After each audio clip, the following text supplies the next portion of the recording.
Hey guys, welcome to unwired academy. ये हमारा 5वां सेशन है 500 एंशिएंट हिस्ट्री बेस्ड एमसीक्यूज़ के। क्वेश्चंस पे जाने से पहले आपसे रिक्वेस्ट करना चाहूँगा कि अगर आप चैनल पे नए हैं तो प्लीज़ चैनल को सब्सक्राइब कर लीजिए और बगल में बेल नोटिफिकेशन की एक आइकन होगी, उसको भी प्रेस कर दीजिएगा ताकि जब भी वीडियो अपलोड हो तो आपके पास नोटिफिकेशंस पहुँच जाए। तो चलते हैं अपने पहले क्वेश्चंस पे। पहला क्वेश्चन है इस सेशन का अपना, Alexander the great was obliged to go back because, भाई किस वजह से वो मान गया कि हमको वापस चलना है। तो उनके जो अलेक्जेंडर था उसके फोर्सेस थे, उसने रिफ्यूज कर दिया था कि भैया हम इससे आगे तो जाएंगे नहीं, तुमको जो करना है कर लो, वापस चलना है तो बताओ। तो वापस वहाँ से वो निकल लिए। One of the most important feature of Mauryan administration was, Mauryan administration का सबसे बेस्ट जो फीचर था वो क्या था? एक्चुअली इनके में बहुत ज़्यादा वास्ट न्यूमरस पावर्स थे और इवन ब्यूरोक्रेसी भी इनकी बहुत ज़्यादा अच्छी थी। तो इस वजह से एक इम्पॉर्टेंट फीचर था इनका, और इनकी प्रेजेंस जो थी मौर्यन एम्पायर का एडमिनिस्ट्रेशन का वो भी बहुत ज़्यादा दायरे में थी। दैट्स वाई आप कह सकते हो कि इनकी जो मतलब मोस्ट इम्पॉर्टेंट फीचर उस समय का, due to their presence and the numerous powers of bureaucracy. The principal of Ashokan dharma were taken from, actually the dharma और धम्म चक्र जो बात होती है ये सारे रिलीजन्स के कॉन्सेप्ट्स को मिलाकर कि हमेशा आगे बढ़ने की प्रवृत्ति को सपोर्ट करती है। तो that is the moral virtue of all Indian religion of that period. Which social evil was conspicuously absent in ancient India, ancient India के टाइम में कौन सा रिलीजन मतलब सोशल लेवल जो था वो अवेलेबल नहीं था? तो देखिए सोशल लेवल क्या होता है, जो कि अपनी प्रथा है वो नहीं होनी चाहिए, उन जो कुरीतियाँ होती हैं उसी को कहते हैं सोशल लेवल। तो पर्दा सिस्टम जो था उस समय नहीं है, जो कि अभी मुस्लिम्स में होती है पर्दा सिस्टम, जो लेडीज़ पहनती हैं बुर्का, that purdah system was not that time. The greatest Saka ruler of India who was a great conqueror is said to have gained fame by being well versed in grammar, polity, logic, music, etc. and had taken a vow not to kill man except in battle, कि सिर्फ युद्ध में हम किसी इंसान को मारेंगे, man को मारेंगे, बाकी इस तरह से किसी को कोई हार्म नहीं पहुंचाएंगे। तो इनका नाम क्या था? तो इनका नाम था Nahapana.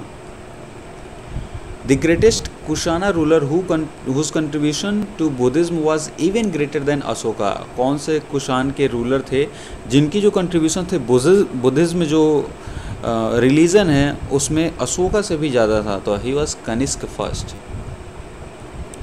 The fourth and last Buddhist council was convened by, actually जो चौथा जो था वो बुद्धिस्ट काउंसिल ये कराया था कनिष्का ने,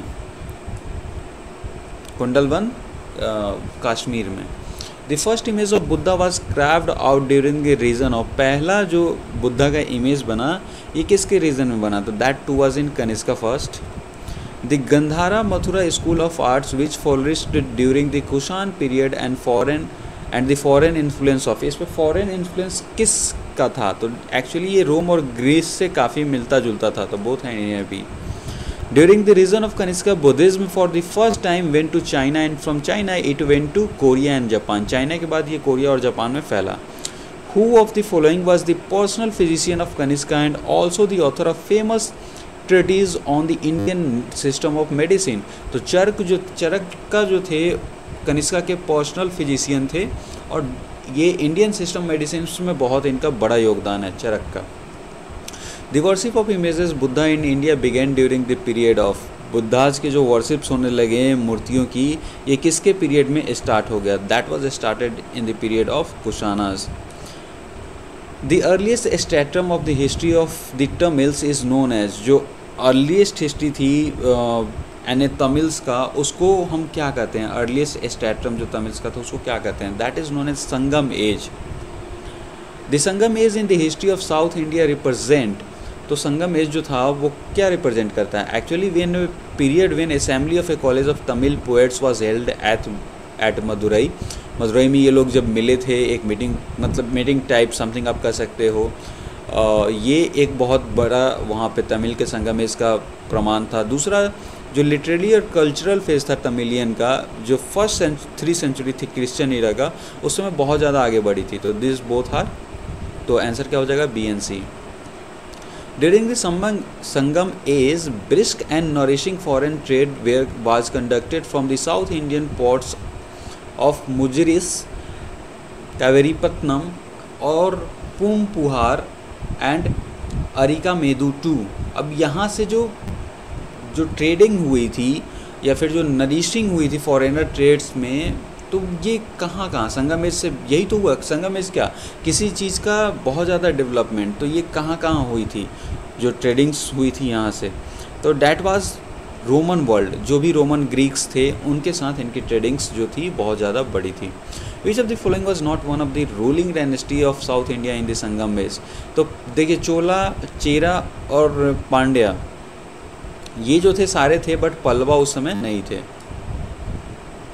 विच of the following is one of the greatest classic of the Sangam literature. इनमें से कौन सा जो ग्रेटेस्ट क्लासिक है संगम लिटरेचर का, तो दीज आर शिलापतिकरम और मणिमेलक कलाई।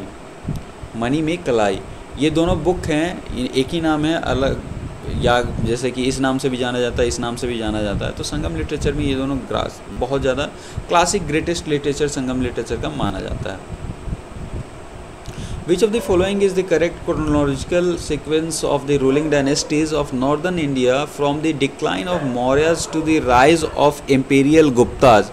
Actually C होगा, बिकॉज सुंगास के बाद कानवाज आए थे और ऐसा ऑप्शन सिर्फ एक ही में है।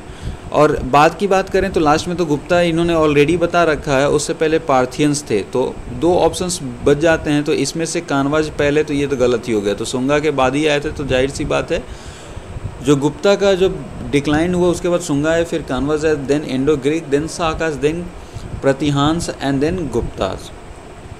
The last great ruling dynasty of Magadha was, जो सबसे ज़्यादा मतलब ग्रेटेस्ट रूलिंग डायनेस्टी था मगधा का, वो कौन सा था, तो इट वाज गुप्ता। गुप्ता के बाद डिक्लिनेशन शुरू हो गया। Kanishka is associated with an era which is known as Saka era. Saka era 78 AD। The greatest conqueror among the Gupta ruler was Samudragupta. इसको बोनापार्ट भी कहा जाता था या फिर नेपोलियन ऑफ इंडिया भी। A Gupta king has been called Indian Napoleon, अभी हमने बात किया समुद्रगुप्त को। The famous Mehrauli iron pillar inscriptions describe the conquest of, ये चंद्रगुप्त सेकेंड के बारे में बताता है, मेहरौली आयरन पिलर जो है। The Gupta king who is known as in the Indian legend as Vikramaditya. Vikramaditya के नाम से चंद्रगुप्त सेकेंड को जाना जाता था। ओके, चलते हैं अगले क्वेश्चन पे। The Chinese traveller Fahien visited India and left a detailed account of the region. किसके बारे में ये बता के गया था चाइनीज ट्रैवलर जो फाइहान था, तो इसने लिखा था चंद्रगुप्त सेकेंड के बारे में, इसके रीज़न के बारे में। The Greek were driven out of India by, किसके द्वारा जो ग्रीक्स थे वो इंडिया से मतलब भगा दिए गए, यहाँ से निकाल दिए गए, तो it was Chandragupta Maurya. The great bath of Indus valley civilisation is found at Mohenjodaro. यहाँ पे ग्रेट वैली जो फाउंड हुआ था, ग्रेट बाथ, ये फाउंड हुआ था इंडस वैली सिविलाइजेशन में। The foremost astronomer and mathematician of Gupta period, Aryabhata उस समय के बहुत बड़े मैथमेटिशियंस थे गुप्ता पीरियड के time. The Gupta artist has attend the highest perfections in sculpture. जो भी स्कल्पचर था उसमें गुप्ता आर्टिस्ट की बहुत महारत हासिल थी। The most important reason for the decline of Gupta empire was, जाहिर सी बात है गुप्ता एम्पायर जब धीरे धीरे डिक्लाइन हुआ तो उस समय हुनास के अटैक थे और जो रूलर्स थे वो बहुत कमज़ोर थे। इवन सभी रूलर चाहते थे कि वो इंडिपेंडेंट रूल करें, तो सारे आंसर्स सही हैं। After the decline of Guptas which of the following cities of North India emerged as the centre of political gravity of North India. जैसे गुप्ता डिक्लाइंड हुए तो इनमें नॉर्थ इंडिया में जो सेंटर ऑफ पॉलिटिकल ग्रेविटी था वो कौन सी सिटी एज ए उठकर आगे निकल कर आई, तो डैट वाज कनौज। कनौज जो था अब पॉलिटिकल ग्रेविटी सेंटर बन गया था नॉर्दर्न इंडिया का, वहीं से सारी चीज़ें रेगुलेट हो रही थी, दैट आफ्टर गुप्ता डिक्लिनेशन। अब बात करें मैच द फॉलोइंग रूलर्स और रूलिंग है डायनेस्टीज़ हैं और कहाँ पे, मतलब उनके सेंटर ऑफ पावर क्या था, तो मुखारिस का जो सेंटर ऑफ पावर है इट वाज कनौज, वहीं पे पीयूषभूति और वर्धनाज की बात करें तो ये थानेश्वर से बिलोंग करते थे। वहीं पे ससनाका का बात करें तो ये बंगाल गौदा से बिलोंग करते थे। वहीं पे मैत्रकाश का बात करें तो ये बल्लवी गुजरात से बिलोंग करते थे। तो this will be the answer. Answer is first का सेकेंड, ए का सेकेंड, तो बी अपना आंसर हो जाएगा। द चाइनीज ट्रेवलर हिंग सांग also called as the Prince of Pilgrims visited India during the reign of, ये किसके रीजन में इंडिया में आए थे? जो चाइनीज़ पिलग्रिम थे फायहान, तो ये आए थे हर्षवर्धन के रीजन में। Harshacharita is a biography of Harshavardhan और Harsha was written by Banabhatta. Harsha was defeated by, Harsha जो था वो किसके द्वारा हराया गया था? दैट इज़ पुलकेशिन सेकेंड, इन्होंने हराया था हर्षवर्धन को। Harsha was the last great royal pattern of, ये किस धर्म को मानता था? दैट वाज बुद्धिज्म, बुद्धिज्म को ये बहुत ज़्यादा मानता था। नेक्स्ट क्वेश्चन की बात करें, after the death of Harsha a tripartite struggle ensued between the three contemporary powers for the supremacy of Kannauj. Which of the following was not a party in the struggle? तो तीन party थे, गुजर प्रतिहार, राष्ट्रकूट और पालाज। इन तीनों में लड़ाई चल रही थी कि हम बड़े तो हम बड़े, लेकिन वहाँ पे परामर्श जो था ये नहीं एग्जिस्ट करते थे।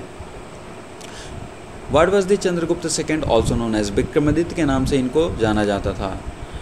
That The Rig Vedic Aryans were a pastoral people is born out of the fact by, अब किस फैक्ट से हमें पता चलता है कि ये pastoral people थे? pastoral क्या होता है? वो एरिया जहाँ पे जो जानवर होते हैं जैसे घरेलू, उनको खिलाने उलाने के लिए जो एरिया होता है, फील्ड होता है जहाँ पे घास उपजती है, that area is known as pastoral।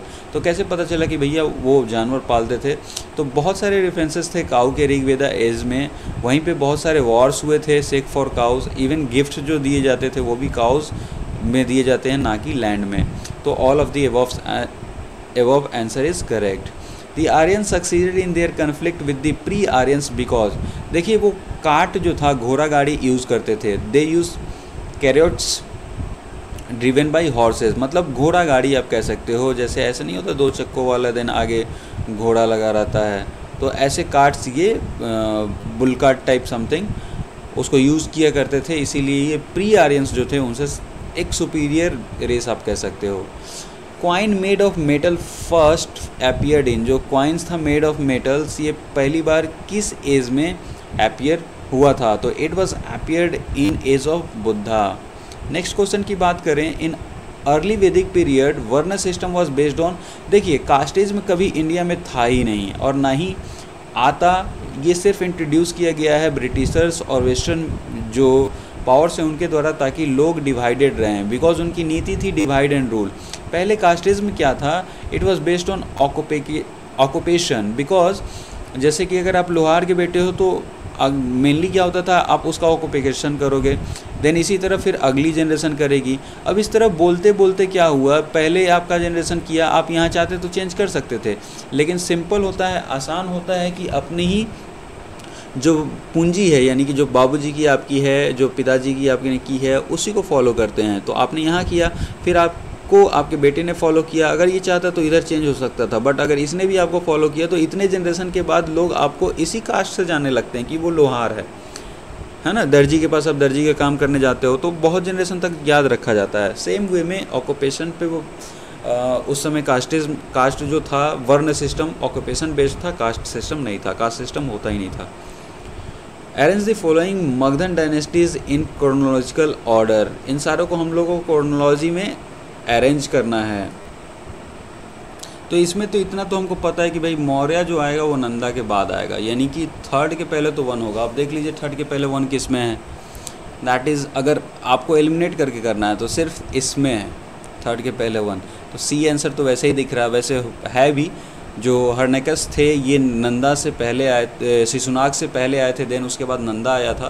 तो हर्नेकस फर्स्ट होगा, fourth, then second Shishunagas, then Nandas आए थे, फिर इनको डिथ्रोन करके मौर्याज बने थे।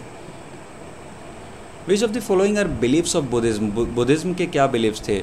The world is full of sorrow, बिल्कुल जो दुनिया है वो बहुत दुखों से भरी है। और दुख क्यों है? बिकॉज लोगों की डिज़ायर्स हैं और इसी के चलते दुख होता है। अगर डिज़ायर पे लोग फतह पा लेते हैं तो वो निर्वाणा यानी कि शांति की ओर प्रस्थान करेंगे और शांति से मर जाएंगे।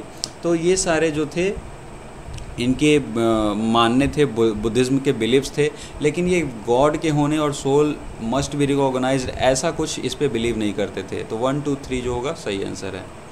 Who was the court poet of Harshavardhana? तो बाणभट्ट इनके कोर्ट पोएट थे, तो बाना यानी Banabhatta. Prince of pilgrims was the name attribute to? तो हेनसांग को कहा गया था prince of pilgrims. The coin of which of the following reveal their love for music? किनके क्वाइन जो हैं वो बताते हैं कि वो म्यूज़िक के बहुत ज़्यादा दीवाने थे लोग, मतलब उनके टाइम में म्यूज़िक सुना जाता था। तो गुप्ताज के टाइम के coins. The year of accession of Kanishka to the throne was? Kanishka 78 AD में थ्रोन पे बैठा था। Kalinga was took place in the year of 261 BC में कलिंगा का वार हुआ था, जिसमें अप्रॉक्स 1 लाख के जो आर्मी थी उनको मार दिया था अशोका ने। The first grammarian of Sanskrit language was Panini. अगर आप चैनल को सपोर्ट करना चाहते हैं तो इस बार कोड को स्कैन करके आप डोनेट कर सकते हैं। इवन आप कोई भी UPI एप्लीकेशन यूज़ करके इस नंबर को भी यूज़ करके पे कर सकते हैं। तो चॉइस इज़ योर, जितना अमाउंट आप पे करना चाहे पे कर सकते हैं। This is up to you. तो मिलते हैं अगली वीडियो में, तब तक के लिए टेक केयर, बाय बाय।